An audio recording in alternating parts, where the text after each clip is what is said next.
দপদপ করে জ্বলে উঠেই নিভে গেল চিরাগ। এখন শুধু হিসেব নিকেশের কালো ধোঁয়া উঠছে বিহারে। সোজা কথায় বিপ্লব উধাও। নীতিশ কুমারকে নানাভাবে আক্রমণ করার পর শেষ পর্যন্ত ফের সেই নীতিশ চরণে আশ্রয় নিলেন রামবিলাস পুত্র চিরাগ পাসওয়ান। চিরাগের বারবার এই ভোল বদলের পিছনে বিজেপিরই হাত খেলা করছে দাবি করেছে মহাগঠবন্ধন। চিরাগের সাফাই, বিদ্রোহ করবেন বলে এসব তিনি নাকি বলেননি, আসলে উদ্বেগ প্রকাশ করেছিলেন। ভোটের বিহার ফের গরম। পুনর্মূষিক ভব, জ্বলেই নিভে গেল বিপ্লবের চিরাগ। বিদ্রোহ শেষ পর্যন্ত নীতিশ চরণেই আশ্রয় রামবিলাস পুত্র কেন্দ্রীয় মন্ত্রী চিরাগ পাসওয়ানের। বিহারের ভোটের মুখে এনডিএ শিবিরে আপাতত শান্তি কল্যাণ হয়ে আছে। ভোটমুখী বিহারে একের পর এক খুন, ধর্ষণ, ডাকাতি, আইন শৃঙ্খলার অবনতি ইত্যাদির রমরমায় নীতিশ কুমারের সরকারকেই কাঠগড়ায় দাঁড় করিয়েছিলেন চিরাগ পাসওয়ান। বিরোধী সুরেই বিহারের এনডিএ সরকারকে বিঁধেছিলেন চিরাগ। এক ধাপ এগিয়ে চিরাগ পাসওয়ান বলেন, ভাবলেই লজ্জা হয়, আমরা এই সরকারকে সমর্থন করি। তার এই মন্তব্যে স্বাভাবিকভাবেই খুশি হয় আরজেডি সহ বিরোধীরা। শাসক বিজেপি, জেডিইউ তীব্র অস্বস্তিতে পড়ে। খুল্লামখুল্লা হয়ে যায় শাসক জোটের ফাটল। কিন্তু হঠাৎই সুর নরম চিরাগের।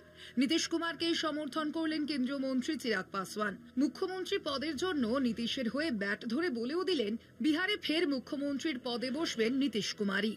तो विपक्ष जो अब चुनाव जीत नहीं सकता, तो वो चाहता ये है कि अगर कोई गठबंधन का सहयोगी अलग हो जाए तो उनकी जीत की राह आसान हो जाए। ये होने नहीं वाला।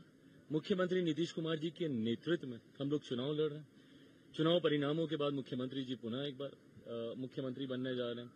मेरे शब्दों में जो बगावत देखना चाहते हैं, मैं उनको स्पष्ट कर दूं कि एक बिहारी और सहयोगी होने के नाते वो मेरी चिंताएं हैं, और उन चिंताओं को मिलकर रिजॉल्व करना एक कलेक्टिव रिस्पॉन्सिबिलिटी हम सब की है, और उसी भूमिका को मैं निभा रहा हूं, तो कतई संदेह ना करें। একই সঙ্গে চিরাগ সাফাই দিয়েছেন, তার আগের মন্তব্যের অর্থ বিদ্রোহ নয়, উদ্বেগ।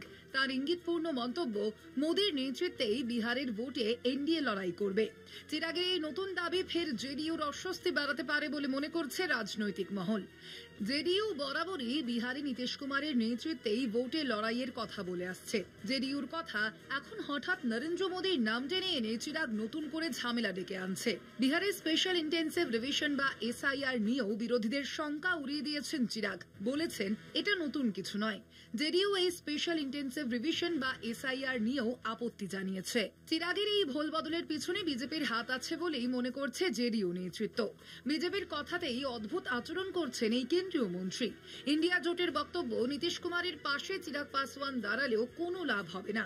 নির্বাচনে পর্যদস্ত হবে এনডিএ। বিহারের সরকার গড়বেন তেজস্বী যাদবের নেতৃত্বে মহাগঠবন্ধনী। কলকাতা টিভি।